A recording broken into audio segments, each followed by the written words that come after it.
حقیقت ساتھیوں یہ ہے کہ جس پہ نظر کرم ہو گئی موت تو ظاہر نائی پر کبھی مرا نہیں. 1400 سال ہو گئے ہیں. جس ابو بکر کو صدیق کہا وہ آج بھی زندہ ہے. اس نظر والے نے جس عمر کو فاروق کا لقب دیا وہ آج بھی زندہ ہے. جس عثمان کو 2 بیٹیاں دے کے ذوالنورین کیا وہ آج بھی زندہ ہے. جس علی کو مسلمانوں کا مولا کہا وہ مولا علی آج بھی زندہ ہے. یہ تو بڑے لوگ ہیں. غلاموں کی طرف دیکھیں 1000 سال ہونے کو آ گئے ہیں. داتا حجویری آج بھی زندہ ہے. بڑے بڑے بادشاہ مر گئے چلے گئے، ان کی قبریں زمین کے برابر ہو گئی. احمد مشتاق نے کہا تھا مٹ گیا مشتاق دل سے رنگ یاد رفتگاں، پھول مہنگے ہو گئے قبریں پرانی ہو گئی. ہم نے کہا یہ تمہاری قبریں ہیں، کون تم جن پہ نظر کرم نہیں ہے. جن پہ نظر ہے وہ دیکھیں خواجہ معین الدین ہو وہ آج بھی زندہ ہے. وہ بابا فرید الدین ہو آج بھی زندہ ہے. وہ خواجہ قطب الدین اوشی ہو آج بھی زندہ ہے. کس کس کا نام لیں؟ اور بڑوں کی تو شان ہی وراء الورا ہے. یہ شان ہے خدمت گاروں کی، سرکار کا عالم کیا ہے. میں مر کے بھی نہیں مردہ، میں مر کے بھی نہیں مردہ جے تیری نظر ہو. بر صغیر میں سلسلہ نقشبندیہ کے سالار حضرت خواجہ باقی باللہ رحمت اللہ تعالی علیہ کے پاس ایک شخص آیا اور آ کے کہنے لگا حضرت انسان تو فانی ہوتا ہے، آپ نے باقی باللہ کیسے رکھا ہے؟ آپ کو چاہیے فانی فی اللہ رکھیں. آپ باقی کب سے؟ بقا تو صرف اللہ کو ہے، انسان کو تو فنا ہی فنا ہے. آپ نے فرمایا تجھے ابھی سمجھاؤں تو سمجھے گا نہیں، تو سمجھے گا نہیں. جب میں مر جاؤں جو جنازہ پڑھائے اس سے پوچھ لینا. چند سال کے گزرے خواجہ باقی باللہ دنیا سے پردہ کر گئے. اعلان کیا گیا وہ جنازہ پڑھائے جس نے کبھی تہجد بھی نہ چھوڑی ہو. بڑا مشکل امر تھا، مگر مصطفیٰ کی امت میں بڑے بڑے شیر بیٹھے ہوتے. پچھلی صفوں کو چیرتا ایک نقاب پوش آگے بڑھا، اس نے جنازہ پڑھایا. یہی جس نے مسئلہ پوچھا تھا قریب چلا گیا، کہنے لگا حضرت میں نے ان سے زندگی میں پوچھا تھا یہ باقی باللہ کیا ہے، انہوں نے کہا تھا جو جنازہ پڑھائے اس سے پوچھ لیں. اب آپ بتائیے یہ باقی باللہ کون ہے؟ انسان تو فانی ہے. انہوں نے نقاب الٹ دیا. جب چہرہ کھولا تو باقی باللہ سامنے کھڑا تھا.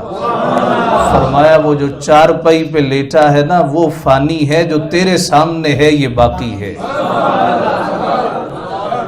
موت کو سمجھا ہے غافل اختتام زندگی، ہے یہ شام زندگی صبح دوام زندگی. کائنات کا اصول یہ ہے جب کوئی چیز ایک دفعہ وجود میں آ جائے پھر وہ معدوم نہیں ہوتی. ہر چیز ریسائیکل کی جاتی ہے. ہر چیز ایک شیپ سے دوسری شیپ میں کنورٹ کر دی جاتی. تو کیسے جو حضرت انسان ہے، جو خلیفۃ اللہ ہے، وہ کیسے فنا ہو سکتا ہے؟ حدیث پاک ہے جب بندہ قبر میں جاتا ہے 2 فرشتے اٹھا کے بٹھا دیتے. ایک کو منکر اور دوسرے کو نکیر کہتے. کیا کرتے ہیں؟ اٹھا کے بولیے، اٹھا کے بیٹھا. مریضوں کو معافی ہے، جو تندرست ہیں وہ بولیں، جو کرونا وائرس سے نہیں ڈرے ہوئے ذرا بتائیں. اعلیٰ حضرت رحمت اللہ تعالی علیہ کے زمانے میں پلیگ پھیل گیا، طاعون.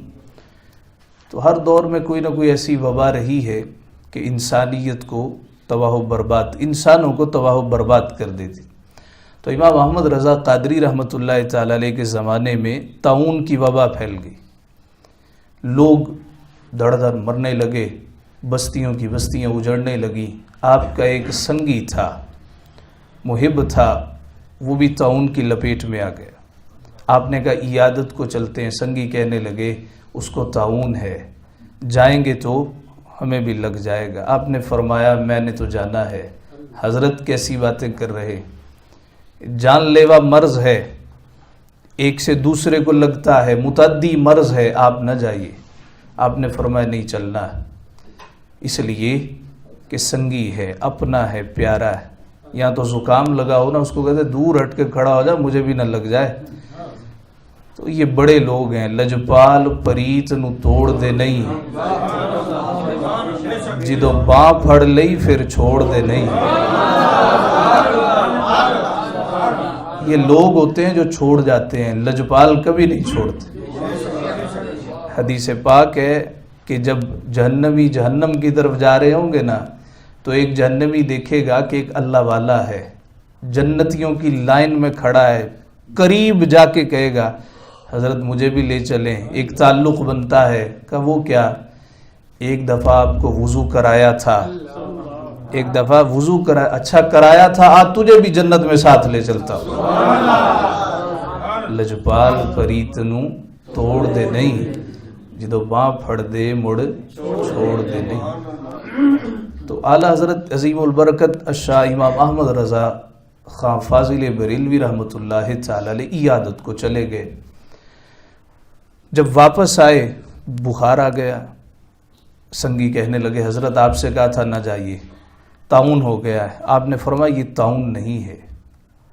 حضور علیہ السلام کی حدیث پاک ہے جب تم کسی بیمار مریض کو دیکھ کے یہ دعا پڑھو, الحمدللہ الذی عافانی مما ابتلاک بہ وفضلنی علی کثیر ممن خلق تفضیلا.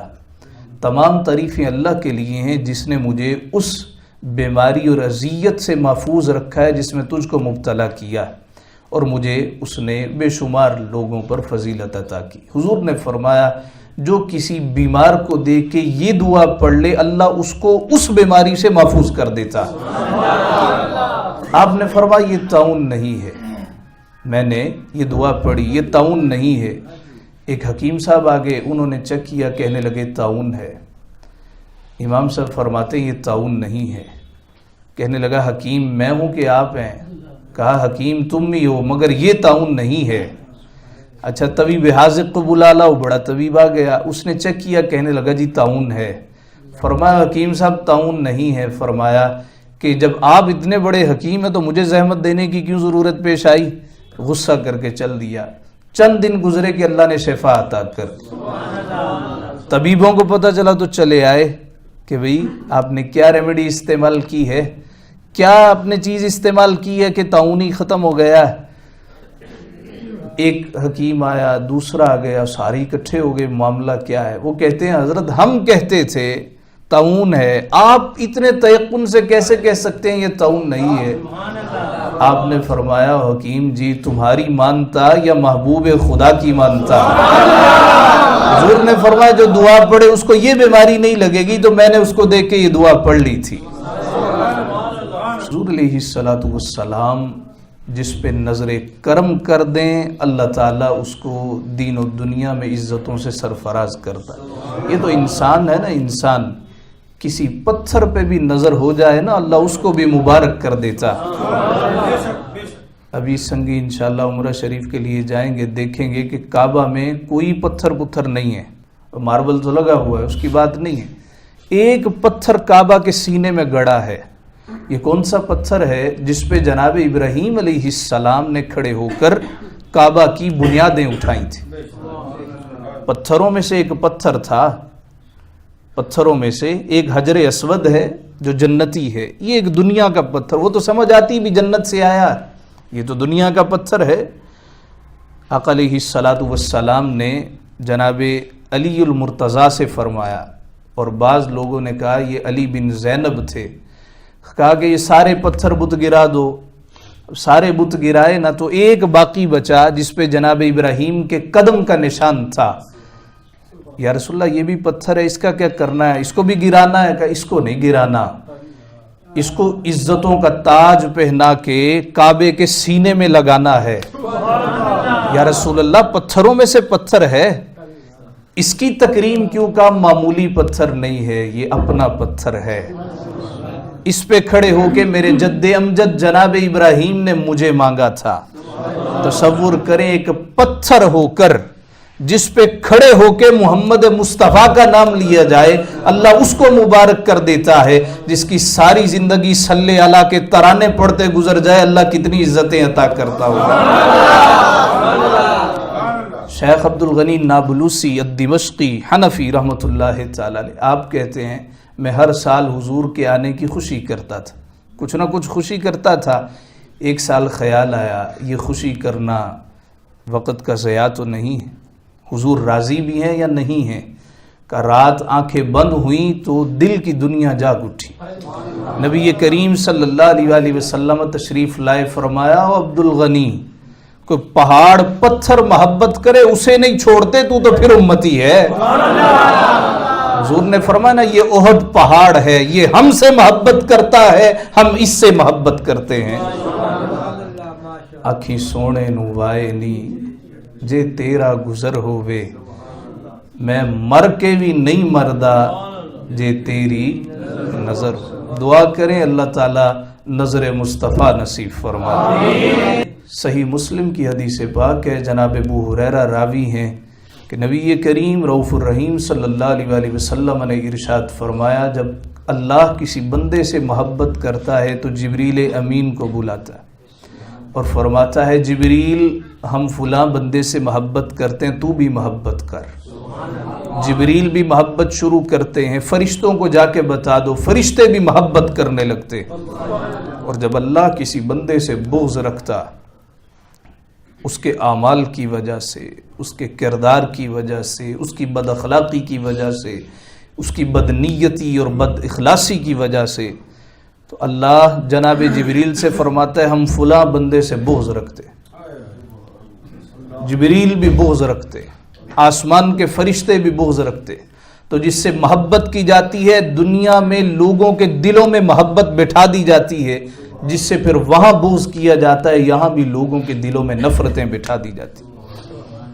ساتھیو یہ رجب المرجب ہے۔ رجب المرجب جب زمین و آسمان کی تخلیق نہیں ہوئی تھی اس وقت بھی اللہ نے اس ماہ مبارک کو مقدس کر دیا تھا۔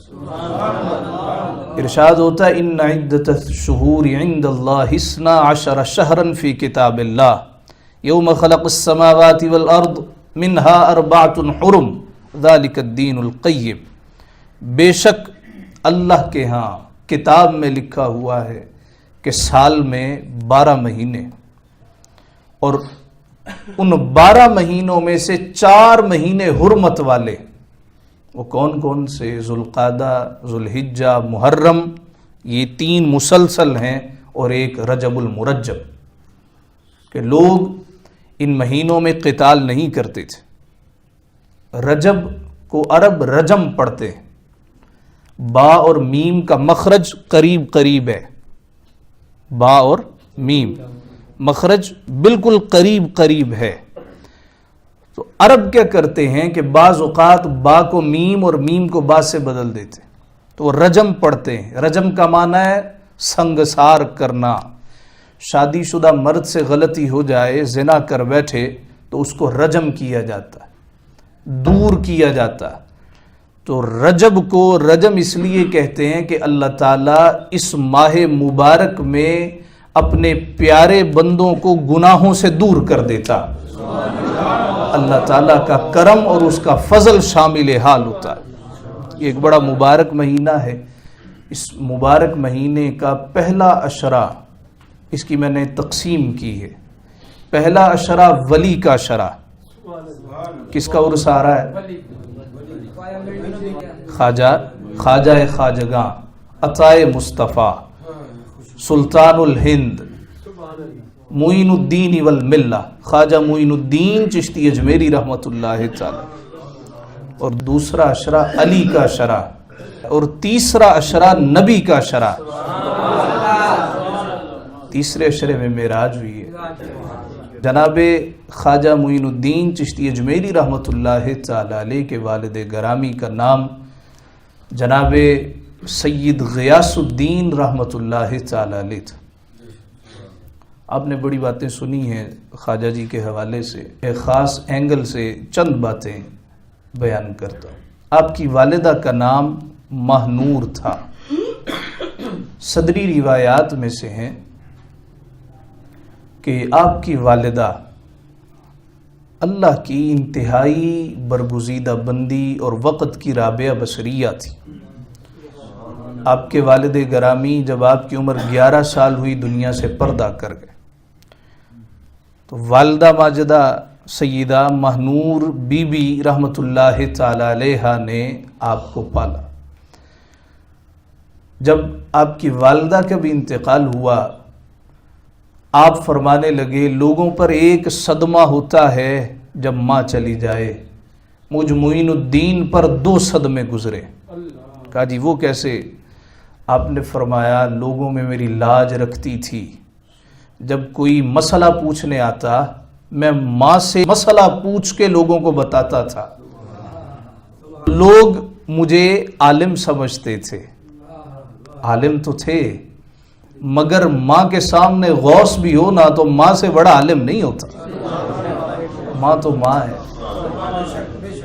اور میں یہ سمجھتا ہوں کہ جتنے اللہ کے ولی ہو گزرے ہیں ان سب کو اگر رتبہ ملا ہے تو ماں باپ کی خدمت کے صلے میں ملا، ماں باپ کے ادب کے صلے میں ملا، اپنے پیر و مرشد سے ادب کے سلسلے میں ملا۔ یہ چیزیں ایسے ہی نہیں مل جاتی، یہ روحانی سلسلہ ہوتا ہے، روحانی معاملات ہوتے ہیں، اور اس میں سب سے پہلی ترجیح ادب کو دی جاتی، سب سے پہلی۔ آپ بیان کرتے ہیں کہ میں بڑا پریشان، جب والدہ کے انتقال ہونے لگا تو مجھے کہتی ہیں معین الدین تو کیوں پریشان ہے؟ میں نے کہا میں مسئلے کیسے بتاؤں گا؟ تو آپ فرمانے لگیں کہ جس طرح اب بتاتی ہوں مر جاؤں گی تب بھی ایسے ہی بتا دیا کروں۔ وہ کیسے؟ آپ نے کہا کہ جب کچھ عرصہ گزر گیا میرا غم ٹھنڈا ہوا تو میں کاغذ قلم لے کے اپنی والدہ کے سراہنے چلا گیا، ایک سوال لکھا تھا رکھ کے میں آ گیا، میں نے کہا اماں جی وعدہ کیا تھا پورا بھی کرو۔ آ گیا، صبح جا کے دیکھا سوال کے نیچے اس کا جواب لکھا ہوا تھا۔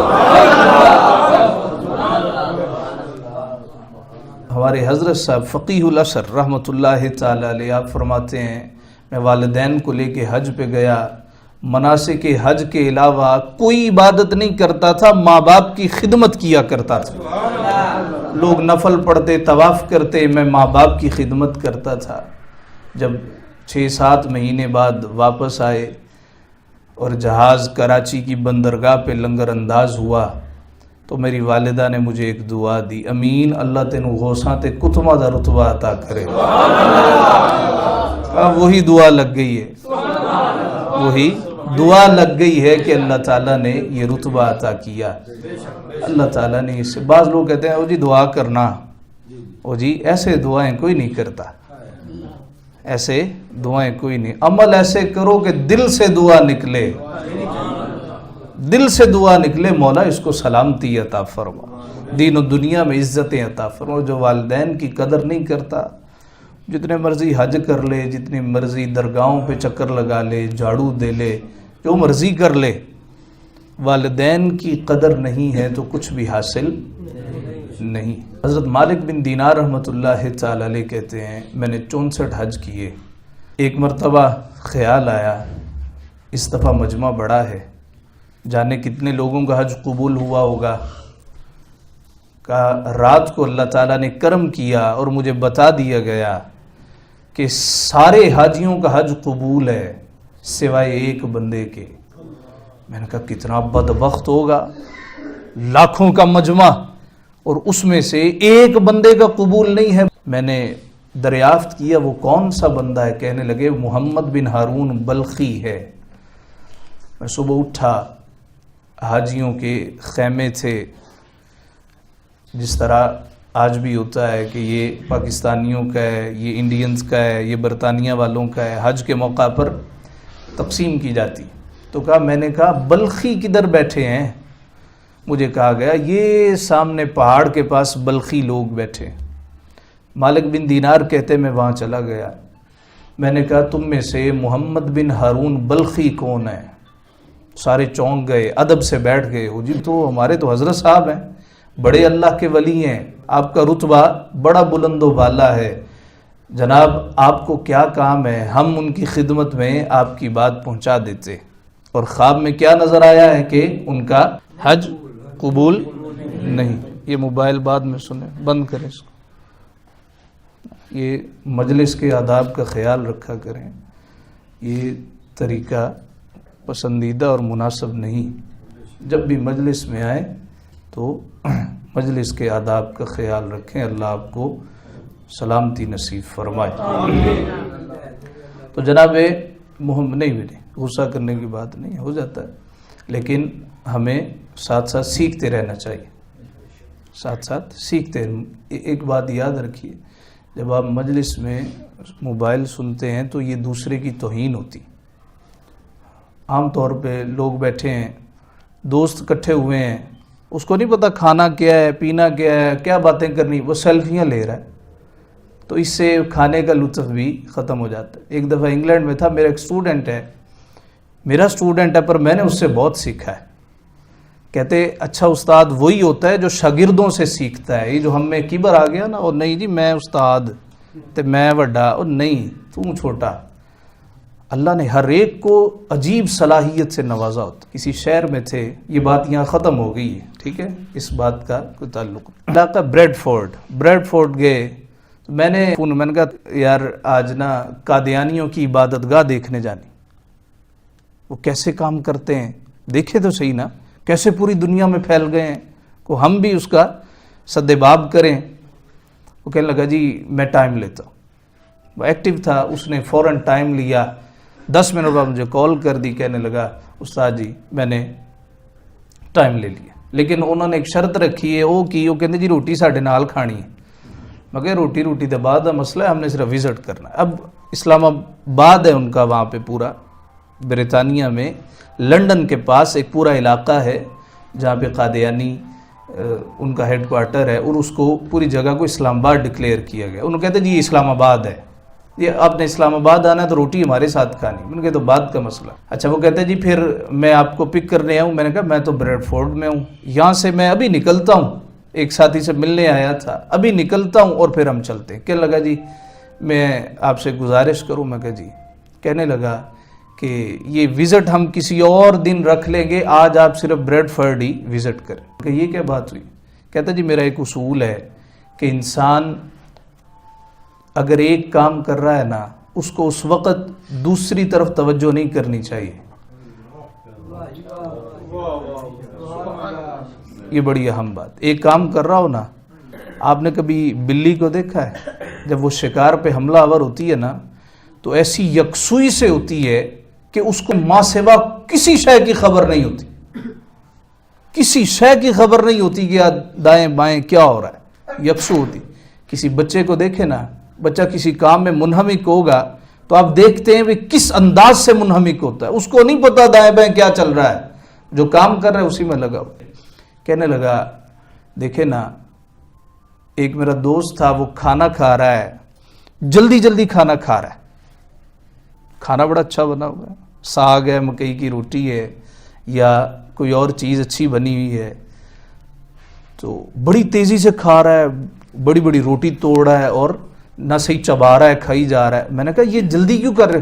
وہ کہتا میں شاپنگ جانا ہے، میں شاپنگ کرنے جانا ہے۔ میں نے کہا جو کھانے کا لطف نہیں اٹھا سکا وہ شاپنگ کیا خاص اٹھائے گا؟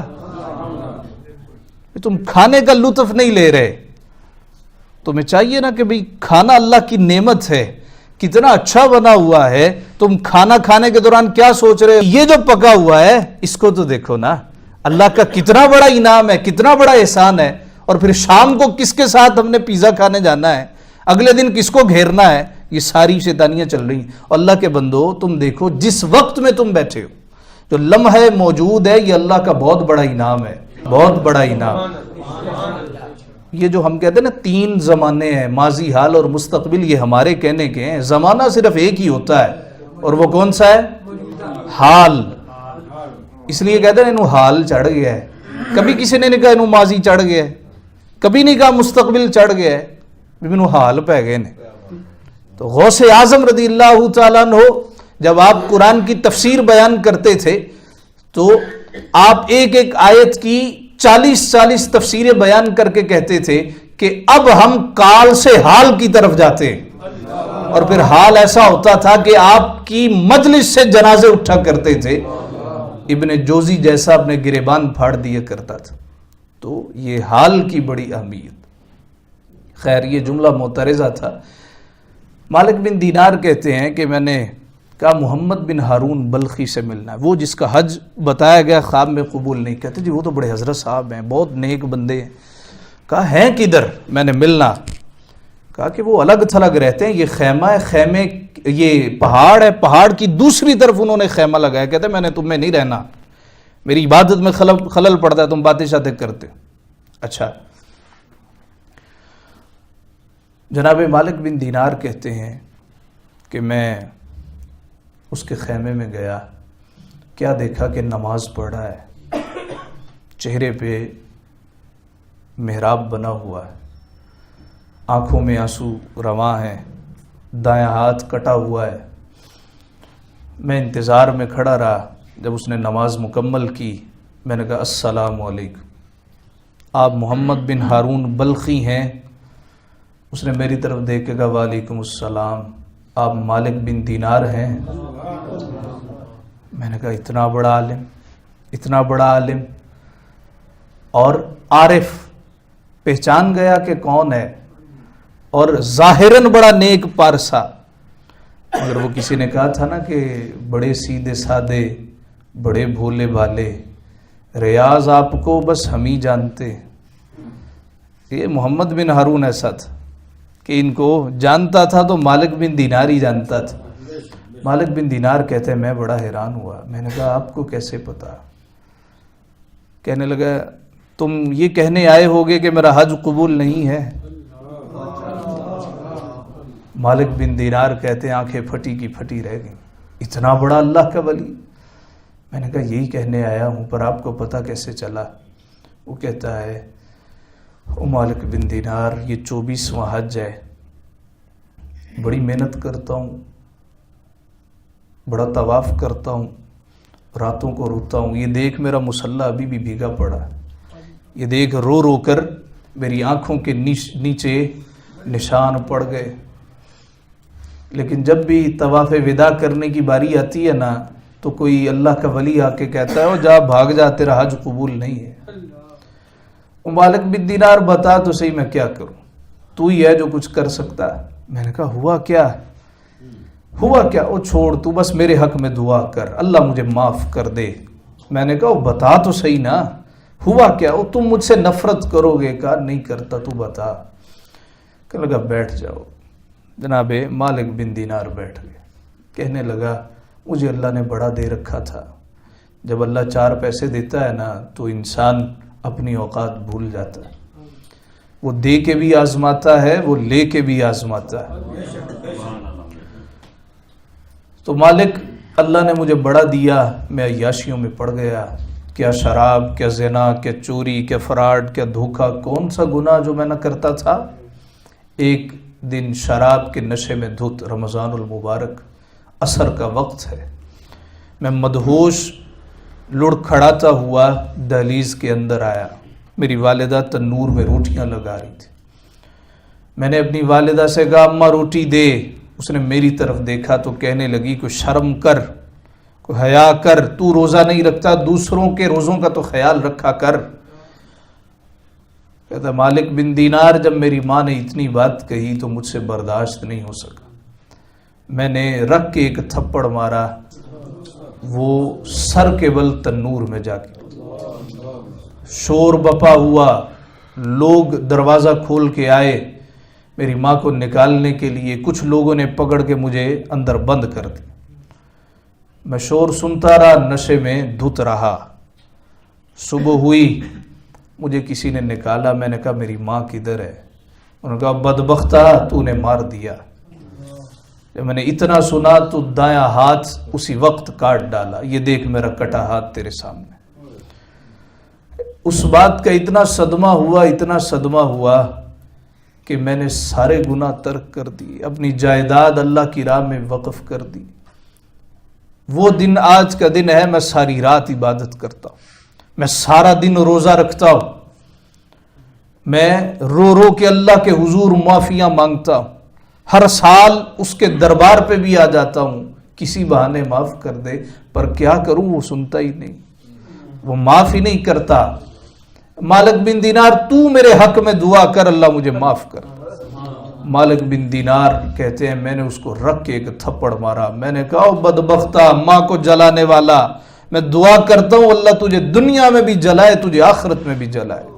اس نے جب سنا تو دھاڑے مار مار کے رونے لگا، میں الٹے قدموں واپس آ گیا۔ رات سویا تو خواب میں کملی والا نظر آیا، مجھے کہا مالک بن دینار تو بھی مایوس کر آیا ہے؟ اس نے تو کہا میری رحمت سے مایوس، یا رسول اللہ ماں کو جلا دیا، ماں کو جلا دیا۔ حضور نے فرمایا مالک بن دینار اسی ماں کے صدقے ہی اللہ جنت دے دے گا۔ وہ کیسے؟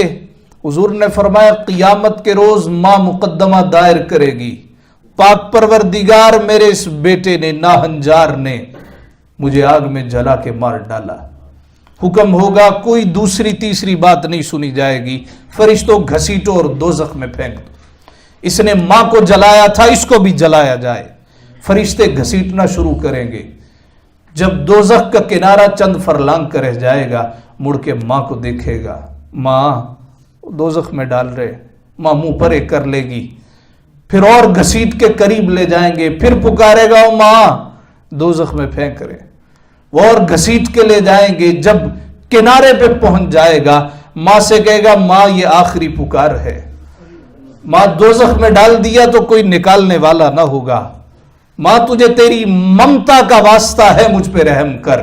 حضور نے فرمایا ہے مالک بن دینار ماں تڑپ جائے گی اور کہے گی مولا اس کو معاف کر دے، مولا میں معاف کرتی ہوں تو بھی معاف کر دے، مولا جہنم سے نکال اور میرے ساتھ جنت میں بھیج دے۔ مولا کہے گا اے ضعیفہ اس نے تجھے آگ میں جلا کے بھسم کیا ہے، تو کیوں معاف کر رہی ہے؟ وہ عرض کرے گی مولا اس نے تو پتر ہو کے جلایا تھا، میں ماں ہو کے کیسے جلا سکتی ہوں؟ مولا میں نے معاف کر دیے، تو بھی اس کو معاف کر۔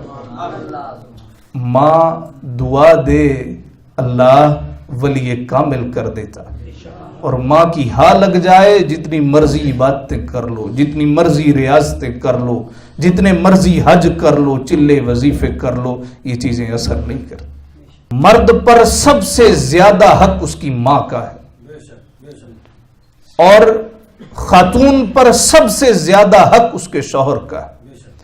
ہوتا کیا ہے، شادی کر دی جاتی، ایک خاتون آ جاتی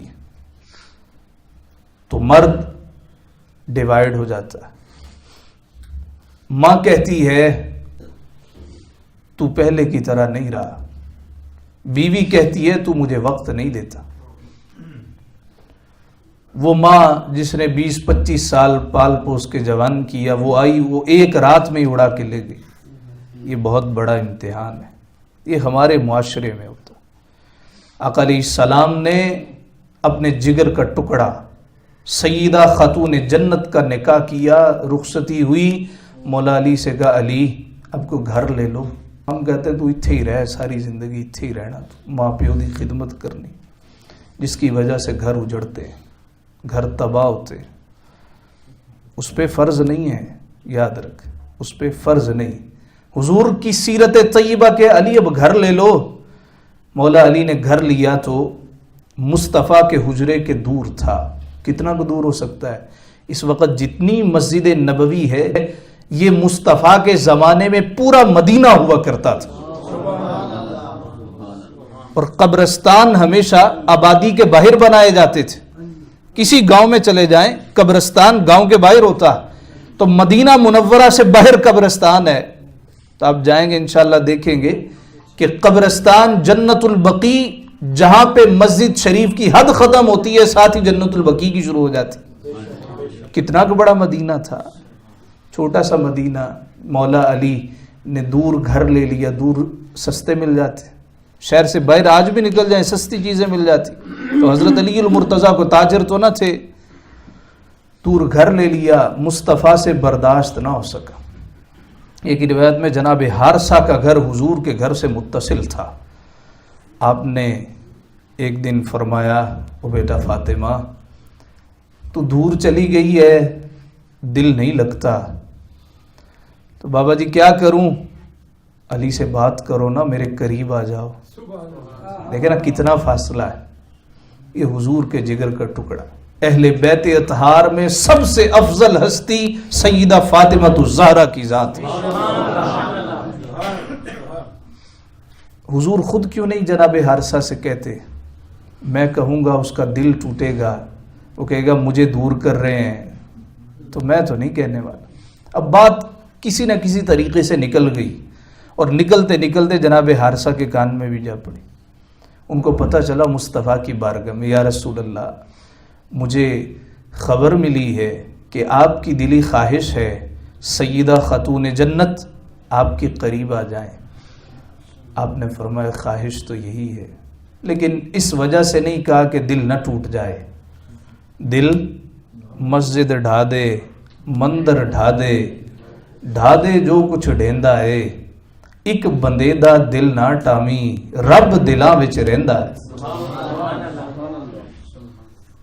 جناب حارثہ کہتے ہیں یا رسول اللہ صلی اللہ علیہ وسلم آپ کی خواہش پہ تو جانیں قربان کر دی. یہ گھر کیا چیز ہے، میرے بس میں ہو پورے مدینے کا مالک ہوں، آپ کے قدموں میں قربان کر دوں. جناب علی المرتضیٰ کے پاس گئے، اپنا سامان ادھر لے کے آئے. سارا سامان جناب حارثہ کے گھر حضور کے حجرے کے متصل تھا، جہاں حضور کا حجرہ متصل ان کا گھر تھا. یہ اپنا سامان ادھر لے گئے، ایکسچینج ہو گیا.